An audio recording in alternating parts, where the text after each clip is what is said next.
সেই রকম শ্রীরামকৃষ্ণ নিজের জীবন দিয়ে করে দেখিয়ে দিলেন যে ত্যাগ কাকে বলে, ব্যাকুলতা কাকে বলে। স্বামীজি ঠাকুরের সম্বন্ধে বলেছিলেন, জ্ঞানাঞ্জন বিমল নয়ন বিক্ষণে মোহ যায়। অর্থাৎ শ্রী ভগবান তো আমাদের দেখছেনই, একবার আমরাও যদি তার দিকে ফিরে তাকাই তাহলে সেই জ্ঞান অঞ্জন, জ্ঞান নয়নের দিকে তাকিয়ে আমাদের মোহ দূর হবে।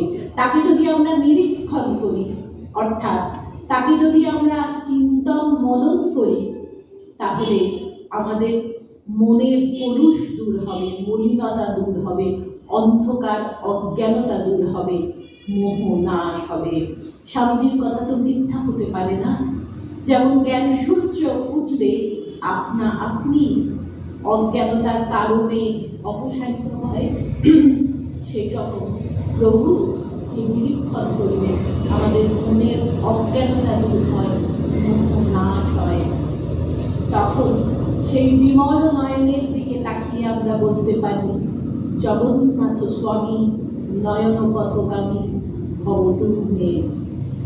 পৃথিবী পৃথিবীর মতোই আছে, ছিল, থাকবে। আপনার দৃষ্টিভঙ্গি যেমন, সেইভাবেই পৃথিবীর সমস্ত কিছু আপনার কাছে ধরা দেবে। তাই প্রভুকে বলা হচ্ছে যে তুমি আমার দৃষ্টিপথে এসে আমার দৃষ্টিপথটি চালনা করো। এইভাবে অধ্যাত্ম সম্পদে সমৃদ্ধ হতে হতে ভক্ত একদিন বুঝতে পারেন যে তিনি যেমন বাহিরে আছেন, তিনি আমার অন্তরেও আছেন। রবীন্দ্রনাথ লিখেছেন, নয়ন সম্মুখে তুমি নাই, নয়নের মাঝখানে নিয়েছো যেখাই। অন্তর পরিপূর্ণ থাকলে বাইরে দেখার প্রয়োজন হয় না। এক শিষ্যা ভূতেশানন্দ মহারাজকে বলেছিলেন যে শ্রীকৃষ্ণ তো খুবই নিষ্ঠুর, শ্রীকৃষ্ণ কিনা গোপীদের ত্যাগ করে বৃন্দাবন ছেড়ে চলে এলেন। তখন মহারাজ বলেছিলেন যে তিনি নিষ্ঠুর কেন হবেন? কে বলেছে তোমায় যে তিনি গোপীদের ত্যাগ করেছিলেন? গোপীরা তার অন্তরেই ছিলেন। মথুর বাবুর বাড়িতে দুর্গাপুজো হয়েছে। সেই দুর্গাপুজোয় যানবাজারে শ্রীরামকৃষ্ণ আমন্ত্রিত হয়ে গেছেন। দশমীর দিন মথুর বাবু কিছুতেই প্রতিমা নিরঞ্জন করতে দেবেন না। বলছেন, খবরদার, আমার অনুমতি না নিয়ে কেউ যদি মাকে বিসর্জন দিতে নিয়ে যাও তাহলে কিন্তু রক্তগঙ্গা বয়ে যাবে। তার জমিদারি মেজাজ, কারোর সাধ্য নেই তার অমতে কিছু করে। কিন্তু মথুর বাবুর মনেও খুব কষ্ট। তিনি শুয়ে পড়েছেন। শ্রীরামকৃষ্ণকে দেখে বলছেন, বলো বাবা। প্রথমে ছোট বাচ্চা বলতেন, তারপরে তো বাবা বলতেন। বলো বাবা, মাকে কি কখনো বিসর্জন দেওয়া যায়? ঠাকুর বলেছিলেন, মায়ের কি কখনো বিসর্জন হয়? তুমি যদি বিসর্জন দাও, মা কোথায় যাবেন? ছেলেকে ছেড়ে কি তিনি থাকতে পারবেন? তাই ভক্তরা বুঝতে পারেন যে মা যেমন বিগ্রহ রূপে মন্দিরে আছেন, তিনি আমাকে দর্শন দিচ্ছেন, ঠিক তেমনি তিনি আমার অন্তরে বসে আমার পুজো গ্রহণ করছেন। সেই ভক্তের জীবনে মন্দিরের তাৎপর্য। কারণ মন্দির হলো ভক্তের হৃদয় মন্দিরের বাহ্য প্রতীক। এই সদা চঞ্চল মায়ার জগতে কখনো কখনো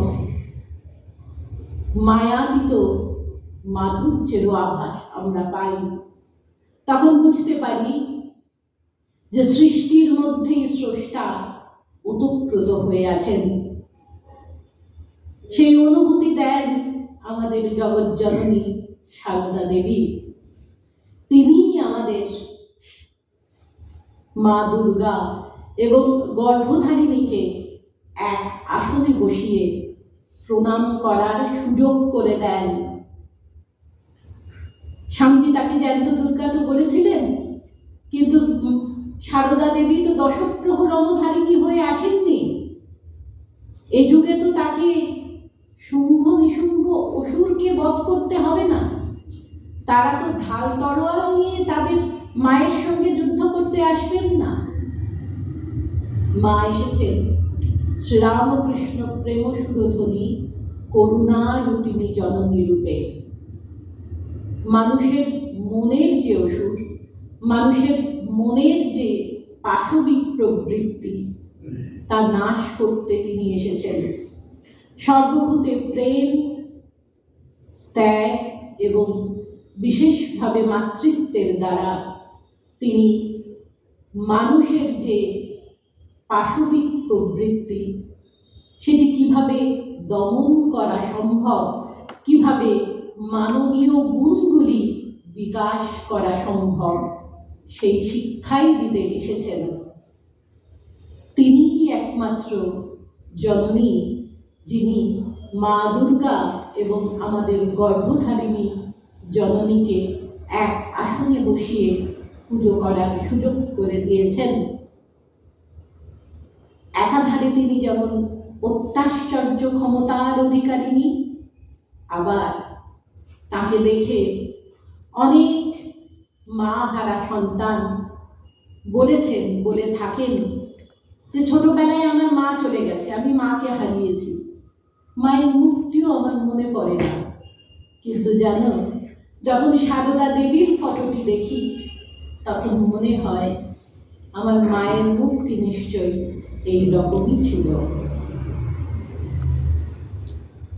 আমাদের মধ্যে অনেক সময় কিছু ভাষার চলিত কথা বলার সময় আমাদের মধ্যে কিছু ত্রুটি বিচ্যুতি দেখা যায়, মুদ্রা দোষ দেখা যায়। মনে হয় যেন ভাষারও সেই রকম কিছু মুদ্রা দোষ আছে। তা না হলে আমরা দুটি সমার্থক শব্দকে পাশাপাশি বসিয়ে কেন উচ্চারণ করি, বলে থাকি? যেমন কাজকর্ম, কাজ আর কর্ম তো একই, সেই রকম মেলামেশা, হাট বাজার, চাল চলন, বসবাস, এরকম অনেক শব্দ আছে। কিন্তু এই বাংলায় এমন এক যুগ শব্দের জন্ম দিয়েছে যেটি ভাষাকে অতিক্রান্ত করে মানুষের মনের গভীর অনুভূতিকে ব্যক্ত করে। তা হল মা জননী।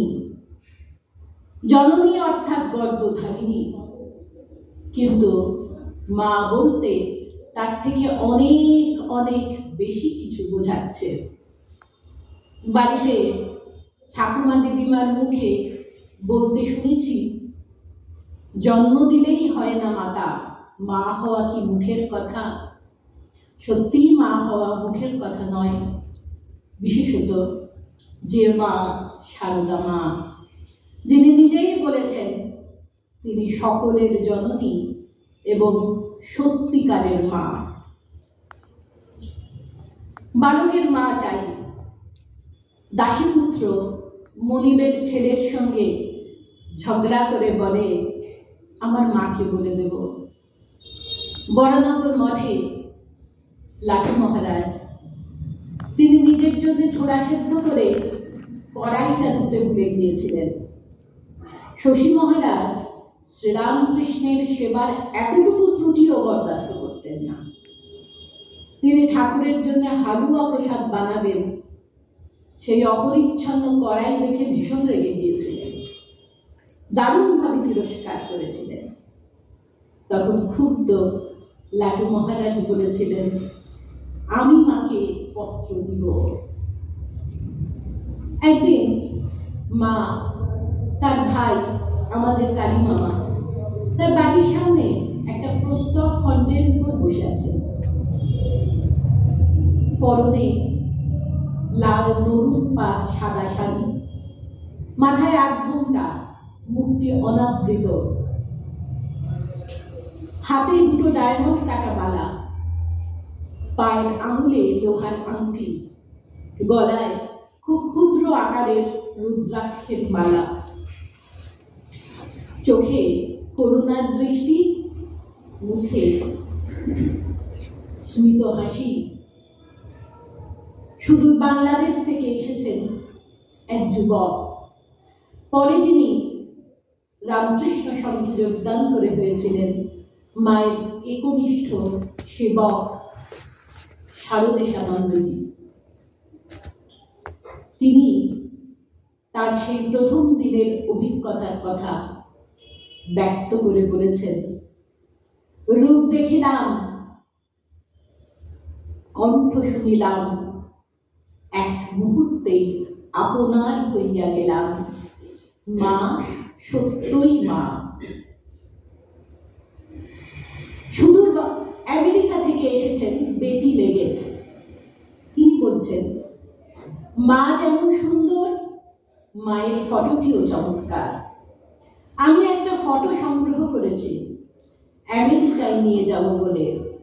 মা আমাকে তার দুটি হাতের মধ্যে আমার মুখটি ধরে যখন আমায় আদর করেন, আমি তার স্নেহে বিগলিত হয়ে যাই। মনে পড়ে মাদার মেরির কথা। তিনিও 50 বছর বয়সে নিশ্চয়ই এমন সরল ছিলেন, এমন অনাড়ম্বর জীবন তিনি যাপন করেছিলেন। আমি যখন মায়ের কাছ থেকে বিদায় নিয়ে সিঁড়ি দিয়ে নিচে নেমে আসছি, হঠাৎ পিছন ফিরে দেখি সিঁড়ির মুখে তিনি এসে দাঁড়িয়েছেন জ্যোতির্ময়ী। আমাকে আরেকবার তার বুকে টেনে নিয়ে দুটি হাতের মুঠোয় আমার মুখটি নিয়ে তিনি আদর করলেন, আশীর্বাদ করলেন। আমার দু চোখ জলে ভরে গিয়েছিল। মা গণ্ডি ভাঙা মা, দেশ কাল সময় সমস্ত কিছুর গণ্ডি তিনি ভেঙে দিয়েছেন। তিনি তো শুধু স্নেহের আধার নন, তিনি শক্তিরও আধার। একদিন কুটনো করতে করতে মা এক ব্রহ্মচারীকে বলছেন, তুমি তো ঠাকুরকে দেখেছিলে? ব্রহ্মচারী বলছে, হ্যাঁ দেখেছিলাম। তখন আমার বয়স 5 বছর। শ্যামপুকুরে তিনি ছিলেন, আমি আমার মায়ের কোলে সেখানে গিয়েছিলাম। আরো কয়েকজন প্রতিবেশী মহিলাও সঙ্গে গিয়েছিলেন। আপনি কি করে জানলেন? মা বলছেন, তোমার মনে পড়ে ঠাকুর ইশারা করে একজনকে তোমাকে নাকের নাড়ু দিতে বলেছিলেন। তখন সেই ব্রহ্মচারী বলছেন, হ্যাঁ, কিন্তু মা আপনি কি করে জানলেন? মা বলছেন, আমি সেই।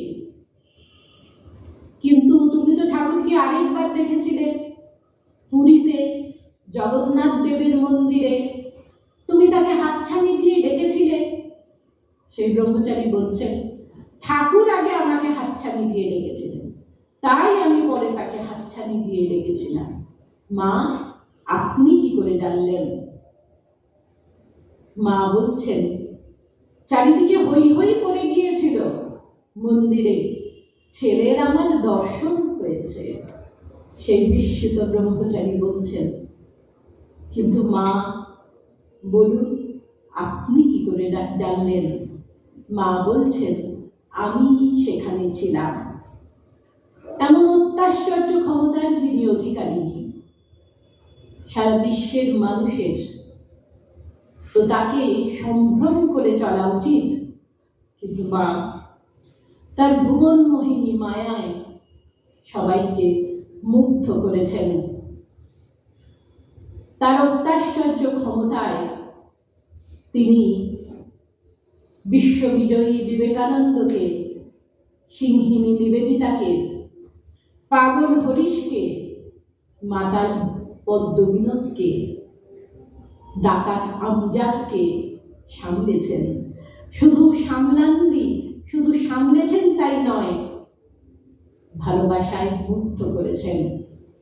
নিবেদিতা বলেছিলেন, মায়ের ভালোবাসা জাগতিক ভালোবাসার মতো নয়। এতে কোনো উগ্রতা নেই, কোনো উত্তেজনা নেই, আছে শুধু সবার জন্য মঙ্গল কামনা। মিসেস বুল, ম্যাকলাউড আর নিবেদিতা যখন প্রথমবার মায়ের কাছে গিয়েছিলেন, সেই অভিজ্ঞতার কথা ব্যক্ত করেছেন স্বামীজি। রামকৃষ্ণানন্দজিকে চিঠিতে লিখেছেন যে ভাবতে পারো মা এদের সঙ্গে বসে খেয়েছেন পর্যন্ত। স্বামীজিও বিস্মিত। তখনকার দিনে সেটি তো রীতিমতো সামাজিক বিপ্লব। এই বিদেশিনীদের বলা হতো ম্লেচ্ছ। আর শ্রী শ্রী মা তিনি রক্ষণশীল পরিবারের উচ্চ বর্ণের বিধবা রমণী। নেই কোনো সমাজের তোয়াক্কা, নেই কোনো এক ঘরে হবার ভয়। এটি সামাজিক বিপ্লব নয়। মা দুহাত বাড়িয়ে তাদের কাছে টেনে নিয়েছেন। পরবর্তী সময় তারা শুধুমাত্র মুক্ত হননি, যে নারী প্রথমবার কোনো পাশ্চাত্যের মানুষের সংস্পর্শে এসেছেন। শঙ্করী প্রসাদ বসু বলছেন, লিখছেন যে ভুলে গেলে চলবে না, এরা তিনজন শুধুমাত্র বিদুষীদের তা নন, উচ্চশিক্ষিতা যে তা নন, মননশীল যে তা নন, এরা ইংল্যান্ড আমেরিকার সম্ভ্রান্ত বংশীয়দের সঙ্গে ওঠা বসা করেছেন। এটি মনে রাখতে হবে। আর তারা মাকে দেখে শুধু মন্ত্রমুগ্ধ, মানে মুক্ত হননি, মন্ত্রমুগ্ধ হয়েছেন। আমরা ইংরেজিতে মেসমেরাইজড কথাটা খুব বলে থাকি এখন। মন্ত্রমুগ্ধ হয়েছেন। কি দেখেছেন তারা মায়ের মধ্যে? তারা দেখেছেন এক গণ্ডি ভাঙা মাকে। তারা দেখেছেন সারদা দেবীর এক গভীর অধ্যাত্ম জীবন, যার সন্ধানে তারা ভারতবর্ষে এসেছিলেন। যে অধ্যাত্ম জীবনের খোঁজ তারা নিজেদের দেশে পাননি। নিবেদিতা তার দেশকে ওদেশ আর এই দেশকে এদেশ বলতেন। নিবেদিতা বলেছেন মায়ের সম্বন্ধে, অনাড়ম্বর সাজে মহত্তমা এক নারী। পরে যতদিন যাচ্ছে নিবেদিতার দৃষ্টিভঙ্গি পরিবর্তিত হচ্ছে। তিনি বলেছেন বর্তমান পৃথিবীর মহত্তমা নারী। মিসেস বুল মাকে প্রশ্ন করেছিলেন যে গুরুর প্রতি আনুগত্য বলতে কি বোঝায়। মা বলেছিলেন যে গুরু আধ্যাত্মিক জীবনে যে নির্দেশ দেবেন, যে উপদেশ দেবেন, নির্দেশ করবেন, তা অক্ষরে অক্ষরে পালন করতে হবে। কিন্তু ঐহিক বিষয়ে নিজের শুভ বুদ্ধি দ্বারা বিবেচনা করে কাজ করতে হবে। তাতে যদি গুরুর অনুমোদন নাও থাকে, তার দ্বারা গুরুর প্রতি শ্রেষ্ঠ সম্মান প্রদর্শন করা যাবে। ব্যাপারটা কিরকম? আমরা জানি যে শ্রীরামকৃষ্ণ তিনি তো খুব টাফ মাস্টার ছিলেন, খুব কড়া একজন শিক্ষক। তিনি তার ত্যাগী সন্তানদের খাবার পর্যন্ত ধরে বেঁধে ঠিক করে দিয়েছিলেন কে কটা রুটি রাত্রিরে খাবে।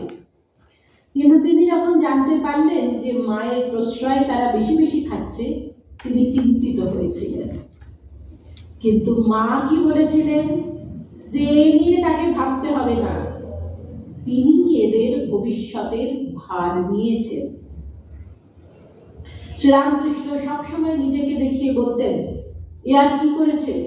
মাকে বলতেন এর থেকে ঢের বেশি তোমায় করতে হবে। মা বলতেন আমি মেয়ে মানুষ, আমি কি করব।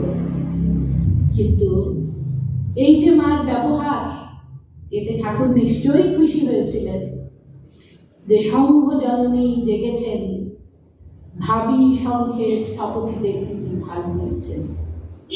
আবার আমরা দক্ষিণেশ্বরে দেখি সেই বৃদ্ধা রমণী যৌবনে যার পদস্খলন হয়েছিল, সে আসে, ঠাকুর ডাক করেন, বারবার মাকে বারণ করেন যে আসে কেন, এর সঙ্গে মেশো কেন। মা কি বলেছেন, কেন, ও তো এখন ভালো হয়ে গেছে, ও তো ভালো কথা কয়, ও তো হরি কথা কয়। তাই শ্রীরামকৃষ্ণের অনুমোদন নেই এমন কাজ তিনি করছেন, কিন্তু ঠাকুরের শ্রেষ্ঠ শিষ্যা, তার দ্বারা ঠাকুরের প্রতি শ্রেষ্ঠ শ্রদ্ধা প্রদর্শন করছেন। কারণ মা নিজেই বলেছেন, শ্রীরামকৃষ্ণের মধ্যে যে মাতৃভাব ছিল সেটি সারা বিশ্বে বিকশিত করবার জন্য তিনি মাকে রেখে গেছেন। এইভাবে মা হয়ে উঠছেন সকলের মা, সকলের আশ্রয়। আমরা নিবেদিতার কাছে অসীম ঋণের ঋণী। তিনি একজন মননশীলা বুদ্ধিমতী নারী, যিনি মায়ের অন্তরে এবং অন্তর্মহলে প্রবেশাধিকার পেয়েছিলেন। তিনি মায়ের সম্বন্ধে বলেছেন, Shri রামকৃষ্ণ's own cherish of his love for the world, সারা বিশ্বের সকলের প্রতি ঠাকুরের যে ভালোবাসা, সেই বিশ্ব প্রেম ধারণের পাত্র হচ্ছেন সারদা দেবী। মায়ের ধর্মজীবন ছিল আমোদরের মতো স্বচ্ছ। মা বলতেন না, জয়রামবাটিতে প্রবাহিত হয়েছে আমোদর নদ। আমরা সবাই জয়রামবাটি যখনই যাই দেখি সেই আমোদর নদকে। মা বলতেন, আমার গঙ্গাবাই আছে, আমোদরই আমাদের গঙ্গা। মায়ের জীবন সেই স্বচ্ছ সলীলা আমোদর নদেরই মতো। একবার দুর্গাপুজোয় অষ্টমীর দিন মা স্নান সেরে ঠাকুরকে পুজোয় বসবেন। তিনি শুনলেন এক ভক্ত তার দর্শন প্রার্থী, কালীপদ গঙ্গোপাধ্যায়। তিনি কতগুলি ভালো ফুল, পদ্ম আর জবা নিয়ে অপেক্ষা করছেন। মা বললেন, তাড়াতাড়ি আসতে বলো, সে একা আছে তো, টপ করে সেরে যান। তা সেই ভক্ত ফুলগুলি এনেছেন। মা বলছেন, বেশ তো ফুল, আমাকে কয়েকটি দাও, আজ অষ্টমী, আমি ঠাকুরকে নিবেদন করব।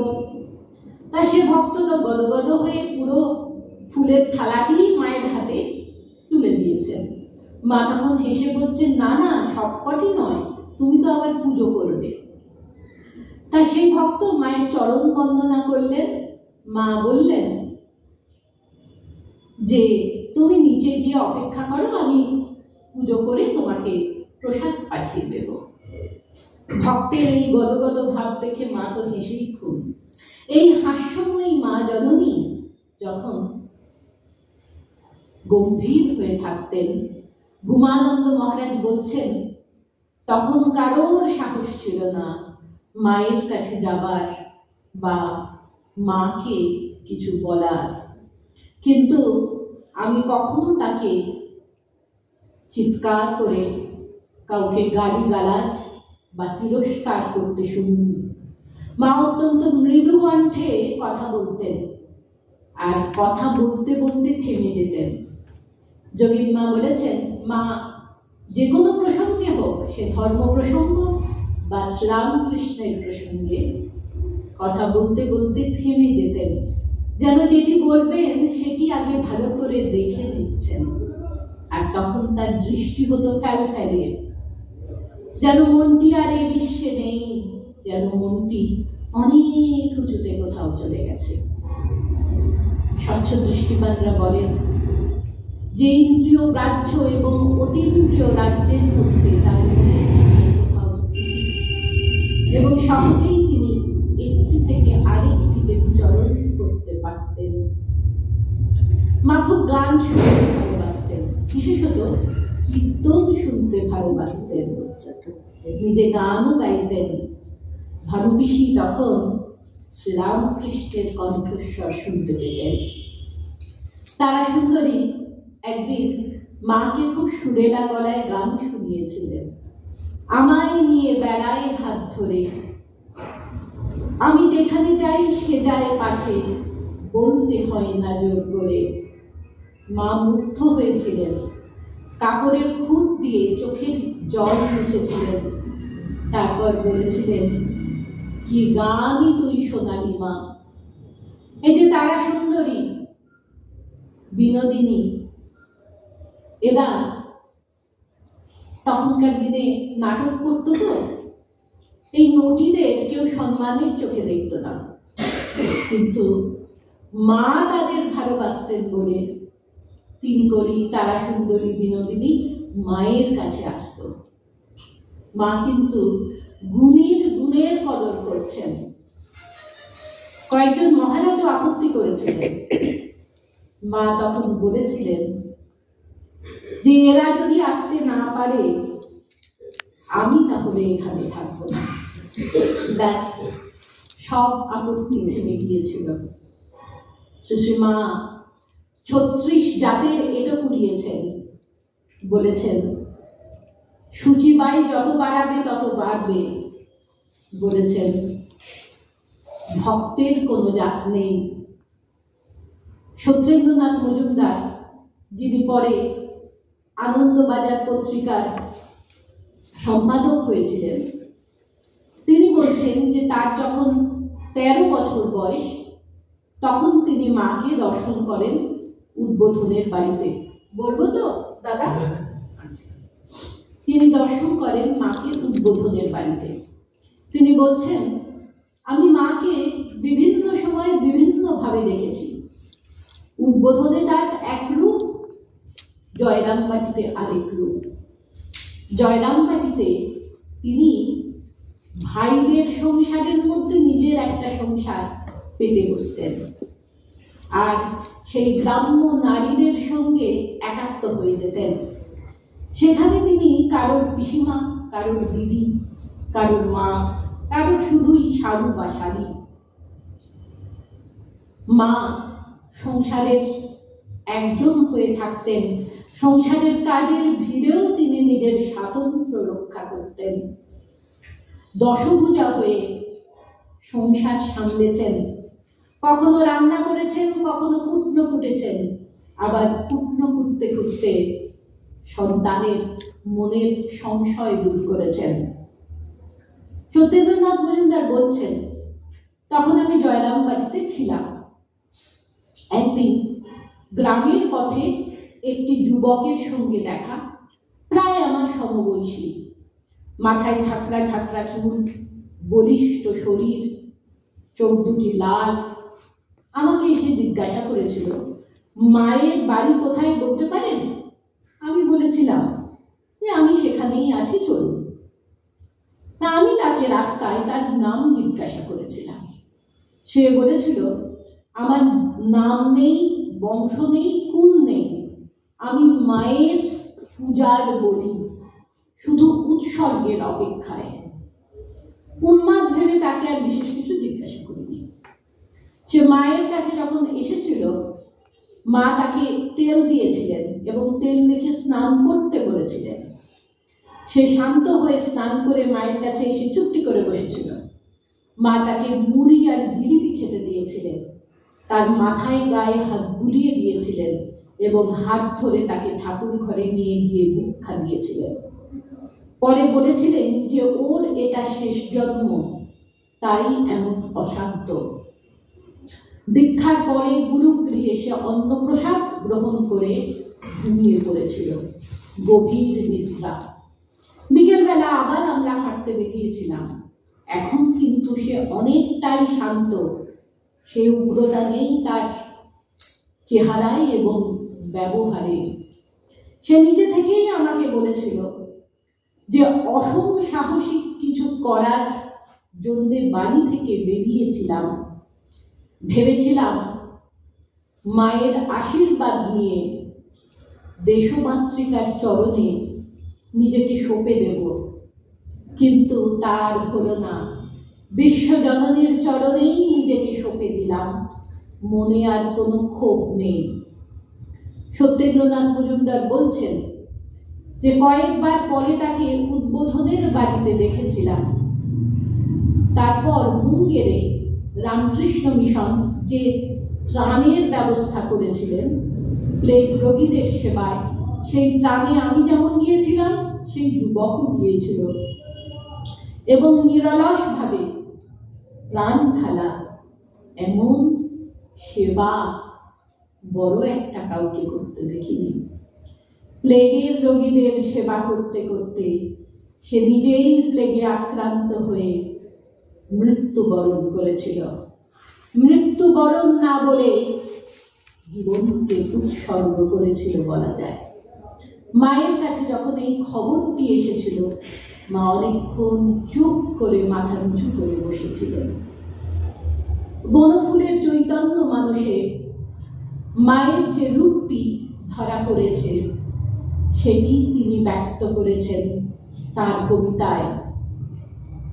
বলেছেন, দেখেছি তোমার ছবি অপরূপ মহিমায় মহিমান্বিত, হয়তো ইতিহাসের পাতায় লেখা নেই সেই ছবি, কিন্তু আমি দেখেছি আকাশ রূপিণী শক্তিকে, লক্ষ কোটি সূর্য চন্দ্র গ্রহ নক্ষত্র ধাত্রীকে, মহাশূন্যাকে, মহাপূর্ণাকে, ভূমিরূপিণী ভূইষ্ঠাকে, বাংময়ীকে, অবাংময়ীকে, প্রকাশ ঐশ্বর্যরূপিণী বাণী কমলাকে, সন্ন্যাসিনী শঙ্করীকে দেখেছি। মাই বাংময়ী, মাই অবাংময়ী, তিনি বিমলা, তিনি লক্ষ্মী, তিনি কমলা, তিনি সন্ন্যাসিনী শঙ্করী। নিবেদিতা বলেছেন, মায়ের জীবন দীর্ঘ নীরব প্রার্থনা। আমাদের মনে হয় শুধু নীরব প্রার্থনা নয়, মায়ের জীবন সকলের অগোচরে অনুষ্ঠিত দীর্ঘ নীরব তপস্যা। আমাদের বোধের মধ্যে যা যা আছে এবং আমাদের বোধের বাইরে যা কিছু আছে সবই তিনি। সব থেকে বড় কথা, তিনি বিশ্বজননী হয়েও আমাদের নিজস্ব মা। নমস্কার।